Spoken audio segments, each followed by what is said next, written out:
L'animation a nourri la culture d'internet de manière indélébile à travers des mèmes qui sont devenus cultes. Que ce soit de la série, du film, de l'animation indépendante ou purement une création d'internaute. Il suffit de voir la quantité d'animation dans les gifs de réaction pour s'en rendre compte. Mais aujourd'hui, on, ou plutôt Xam, a trouvé pour vous le mème le plus obscur d'internet. Et j'en suis pas peu fier. Allez, suis-moi. Mais tu pouvais pas me montrer sur ton tel plutôt? Pas le temps de t'expliquer, on a de la route.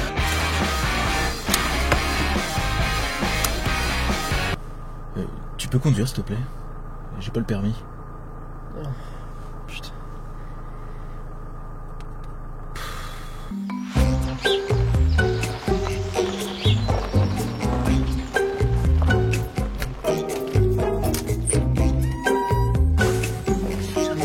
C'est juste là-bas.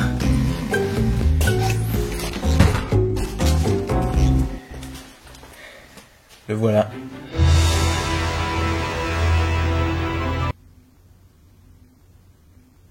C'est quoi ça? C'est un mème obscur.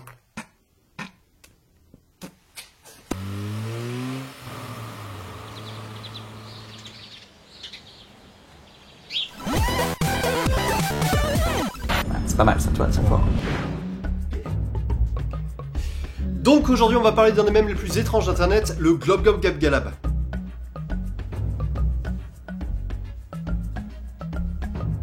Le quoi? Le Glob Glob Gab Galab est un mème qui est arrivé en 2018 mettant en scène une horrible créature difforme qui chante une chanson pour le moins... I am the glob glob gab galab, the schwabble double wabble gabble flibber blabber blab. I'm full of schwibble glibber kind. I am the yeast of thoughts and mind. Le mème a été repris un nombre incalculable de fois. I am the glob glob gab galab, the schwabble double wabble gabble flibber blabber blab. I'm full of schwibble glibber kind. Passant presque inaperçu en France, mais buzzant à l'international puisque même Kanye West a samplé cette créature dans un de ses morceaux. I am the glob glob gab galab, the schwabble double wabble gabble flibber blabber blab.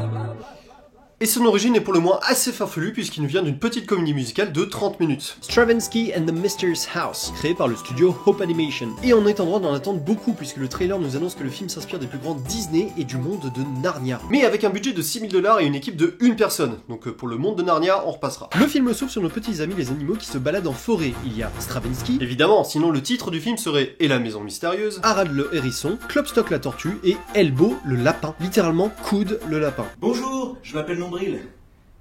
Et je suis alcoolique.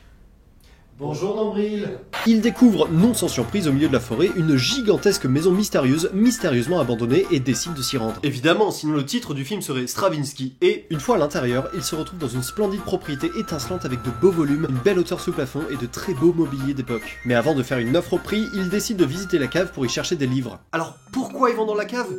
Aucune idée. Et puis personnellement, si je veux trouver des livres, je vais dans une bibliothèque, pas une cave. Mais bref. Tout le monde met ses livres dans sa cave, je te ferai dire.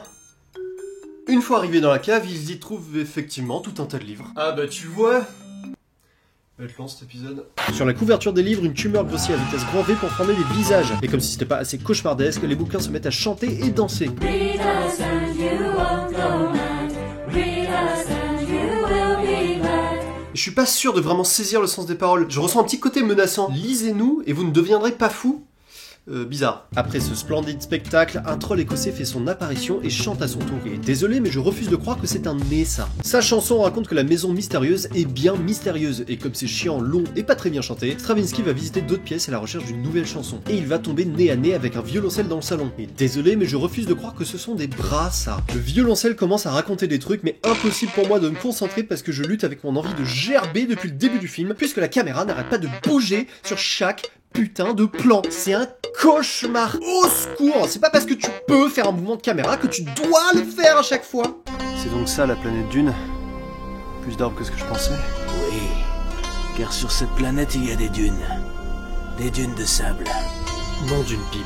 Qui dort d'une? Dune-moi ton fric. Stravinsky écourte sa rencontre avec le violoncelle libidineux après avoir entendu des cris qui provenaient de la cave. En entrant dans la pièce, il tombe nez à nez sur le GOAT ultime, vous l'attendiez tous. I am the glob glob gab galab.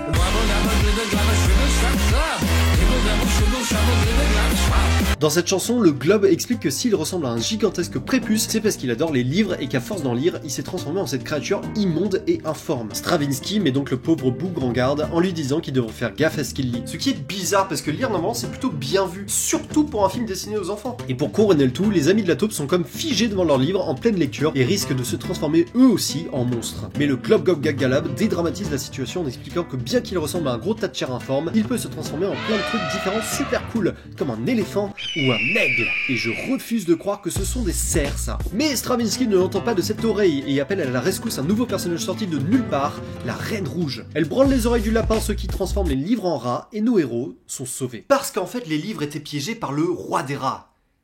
Et je sens que je vous perds, donc pour faire simple, le roi des rats c'est un grand méchant qui essaye de corrompre les petites bébêtes et autres créatures du royaume. Royaume qui est dirigé par la Reine Rouge, une gentille et douce suzeraine qui a des pouvoirs magiques. Tout simplement. Une fois Stravinsky et ses amis à l'abri, la Reine Rouge les supplie de se ranger du côté du grand Elohim. Ah oui, et le royaume est aussi dirigé par un certain Elohim, qu'on ne voit jamais dans le film, mais c'est un peu lui qui chapeaute tout quoi. Stravinsky, sans attendre plus d'arguments de la part de la Reine Rouge, part se coucher et décide de vouer le restant de sa vie à Elohim. Tout est bien qui finit bien dans le meilleur des mondes et on peut remercier Jésus-Christ. Il y a Jésus-Christ dans le générique ? Ah d'accord, donc la Reine Rouge c'est Jésus, le grand Elohim c'est Dieu, le roi des rats c'est Satan, les créatures informes sont les pécheurs, et les animaux ce sont les enfants chrétiens. Ce qui fait de ce film un film religieux pour enfants, je comprends mieux la morale maintenant. Lire des livres autres que la Bible, c'est mal, et ça te transformera en gros tas de merde fan de Satan. Et effectivement, j'ignorais que c'était de notoriété publique, mais Elohim ça veut littéralement dire Dieu en hébreu, donc j'aurais pu le savoir, mais à culpa. You need to decide, he or the great Elohim. Please trust the great Elohim. Bon, après on a tapé dessus, mais je rappelle que ce film a été fait par un seul mec dans sa chambre qui a appris la 3D sur le tas en 2012 avec un budget de 6 000 $. Donc franchement, respect. Ouais, pas évident là, le périph' à pied. Alors on parle de quoi? Eh bien, figure-toi que le Glob Gob Gab Galab, ça vient d'un film chrétien. Bah oui. Sur leur site, il y avait pas mal d'indices, il y a même une série qui s'appelle The Jesus Kids Club. Ah, mais pour moi c'était un camp de vacances mexicain. Hola, bienvenido, Jesus Kids Club. Tortilla. Jesus Kids Club, c'est une série d'animation indépendante de 6 épisodes d'environ 3 minutes chacun, également produit par le studio Hope Animation. Bon, après le terme de studio n'est pas très adapté, en réalité c'est plus un collectif d'artistes passionnés qui ont pour point commun le but de prêcher la bonne parole de Jésus. Tortilla.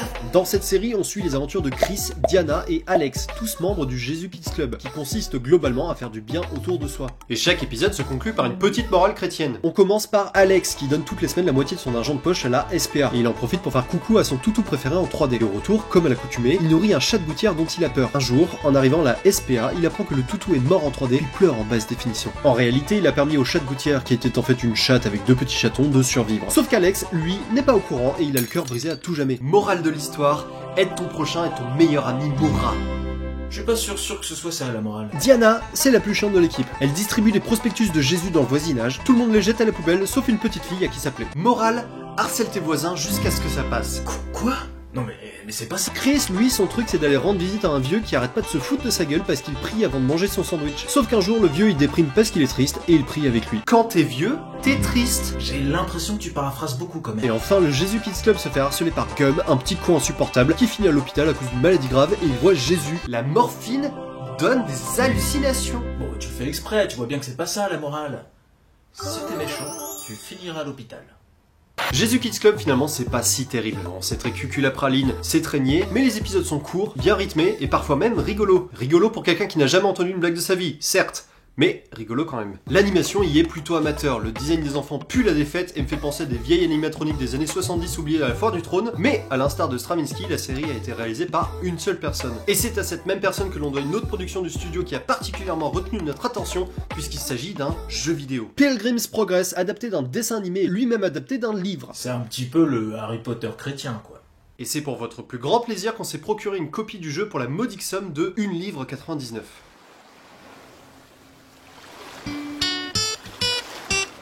Ah, on fait des jeux vidéo maintenant. T'es sûr? Oh, mais ils ont pris de la drogue, les chrétiens! On suit les aventures du Pilgrim, pèlerin en français. Oui, parce que sinon le titre du jeu, ce serait ce Progress. Tu peux arrêter l'accent là, s'il te plaît, ça va être long. On incarne Christian, chrétien en français, qui découvre en lisant la Bible que la ville dans laquelle il vit va être détruite. Ville qui s'appelle Destruction City. Oui, tout est très littéral dans le jeu. Y a qu'à voir le nom des autres personnages, Évangile, Obstiné, Aide, Nazi, Hypocrite et Formel. Notre premier objectif est donc de se tirer de cet endroit, et concrètement ça passe par se battre avec tout un tas de monstres, un tour par tour, comme un genre de Final Fantasy biblique. On pourra riposter avec des attaques diverses et variées comme la vérité de Dieu, notre foi inébranlable, ou bien se défendre en priant pour notre salut. Ouais, je suis pas convaincu par les attaques.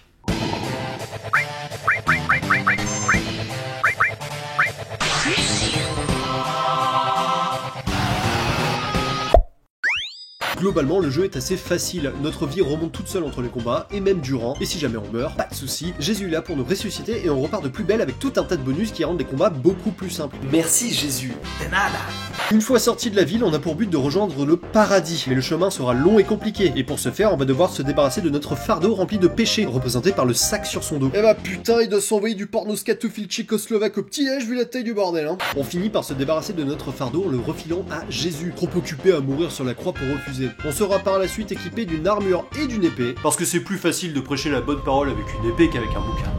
Mais le chemin est semé d'embûches, que ce soit les monstres ou d'autres pèlerins qui tenteront de nous barrer la route, comme athéiste qui ne croit en rien, donc clairement une merde, ou ignorance qui est un homme d'une autre contrée avec d'autres religions, donc clairement une merde. Oh la honte, il est différent. Sur le chemin, on va quand même faire la rencontre d'un fidèle allié, Fidèle, qui nous accompagnera dans nos aventures jusqu'à Vanity Fair, qui n'est pas un magazine de mode mais un carnaval de la vanité. Notre personnage sera tenté par des marchands qui nous proposent d'acheter de la notoriété, des titres et de la richesse pour une centaine de pièces. Et comme Jésus avant moi, j'ai su résister aux tentations. Bah en fait, j'étais trop pauvre pour en acheter. Mais le résultat reste le même, hein. Je suis resté intègre.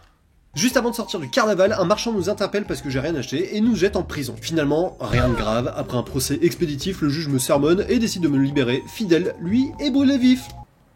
Pour être honnête, ça s'est joué à pile ou face. Et oui, parce qu'à partir de ce moment précis, la difficulté du jeu grimpe en flèche et je me fais atomiser par le moindre ennemi. En fait, ce jeu, c'est un peu comme essayer de se mettre un crucifix dans le trou de balle. Au début, c'est rigolo, mais quand on arrive au croisement, ça devient un vrai challenge. Dans Elden Ring aussi, je me fais soulever, mais je sais qu'à force de volonté et de skills, j'arriverai à bout du boss. Bah t'as fini Elden Ring, toi. Non, mais c'est pas le propos, Xam. Seb. Xam. Merde, je suis qui? Là, dans Pilgrim's Progress, c'est juste chiant. Je me prends une claque, je prie pour récupérer ma vie. Je reprends une claque, je reprie pour récupérer ma vie. Et dès que j'ai la possibilité de me sortir de cette boucle, je lui inflige une pichenette qui lui fera perdre 2 PV et on est reparti pour un tour. Même le jeu est courant que c'est injouable. Tiens, par exemple, là, ce boss qui ressemble étrangement à une version BDSM de Shrek me propose de me suicider au lieu de me battre. Bref, après être sorti de ce bourbier, je me retrouve aux portes du paradis, mais il me reste un boss final à abattre. Sauf qu'il me met des patates de forain à 1500 alors que j'ai 800 de vie. Donc, on va s'arrêter là. À la base, je fais des vidéos sur les dessins animés, moi, pas sur les jeux vidéo. Pour résumer, bah c'est pas très bien. Voilà. On a regardé la fin du jeu sur YouTube et après avoir battu le boss, on arrive au paradis. Jésus nous dit Felicidades. Et on apprend que Fidèle est aussi présent. Ce que je trouve injuste parce que lui, il a eu le droit à un raccourci et moi, j'ai été maintenu dans un purgatoire en étant ressuscité en boucle après chacune de mes morts. Le gameplay est chiant à mourir, les designs des humains que l'on croise au cours des quêtes atroce, on dirait de la pâte à modeler cancérigène. Les combats avec les monstres sont ultra répétitifs. Et l'histoire, à moins d'être agrégée d'un diplôme de pasteur, est très difficile à suivre. Diplôme de pasteur? C'est un diplôme qui a été cuit à 75 degrés? Certains messages sont assez problématiques. Comme ce mec qui s'appelle Ignorance, à qui on va faire la morale parce qu'il a une religion différente de la nôtre, ce qui niveau ouverture d'esprit est plutôt limité justement. Le seul point positif du jeu, c'est le design des monstres, qui se trouve être particulièrement original et plutôt bien senti en vrai. Et je le rappelle, mais ce jeu a été développé par une seule personne, donc chapeau bas, Scott Cawthon. Alors certes, Hope Studio ne fait pas du Pixar et se destine essentiellement à un public d'enfants chrétiens. Ça va pas chercher bien loin en termes de narration, c'est très gnangnan, mais leur démarche reste louable. Ils font du contenu qui leur ressemble pour se faire plaisir et faire plaisir aux autres. Et en juger par la réaction du public à la première de Stravinsky and the Mysterious House, on peut dire qu'ils ont fait des heureux. Et finalement, c'est ça le plus important. Bon, depuis 2015, Hope Studio a complètement arrêté de produire quoi que ce soit et est mort dans l'indifférence la plus totale, avant de gagner un semblant de notoriété en 2018 lorsque le Glob Glob Gag-Galab est devenu un mème viral. Ils ont essayé un temps de surfer sur le buzz, mais le phénomène leur avait déjà échappé. Scott Cawthon, quant à lui, a continué de développer des jeux en solo comme Legacy of Flan, Ethermoon, Chipper & Sons, The Desolate Room et Five Nights at Freddy's. Five Nights at Freddy's? FNAF? Attends, on parle bien du même jeu là? Oui! Ce jeu d'horreur super connu où tu incarnes un gardien d'une pizzeria qui doit résister à l'assaut des animatroniques? Exactement. Ce jeu auquel tous les célèbres youtubeurs ont joué, générant ainsi des centaines de millions de vues? Oui! Oui, c'est ça, oui. Ce jeu qui a créé une franchise de plus de 28 jeux, 57 livres et une adaptation au cinéma qui a rapporté plus de 300 millions de dollars. Oui, bon, je pense qu'ils ont la ref maintenant. Ouais, non, j'aime pas. Merci d'avoir regardé cette vidéo, j'espère que vous a plu. Si c'est le cas, n'hésitez pas à la liker et la partager, c'est très important. On a un Patreon et un Tipeee si vous voulez nous soutenir financièrement, les liens sont dans la description. Et n'oublie pas de mettre un commentaire, mais positif uniquement, sinon je risque de rencontrer Jésus plus vite que prévu. Allez, ciao. Le petit cafard n'a plus envie de marcher parce qu'elle est en panne, elle est à court de marijuana à fumer. Le petit cafard n'a plus envie de marcher parce qu'elle est en panne, elle est à court de marijuana à fumer.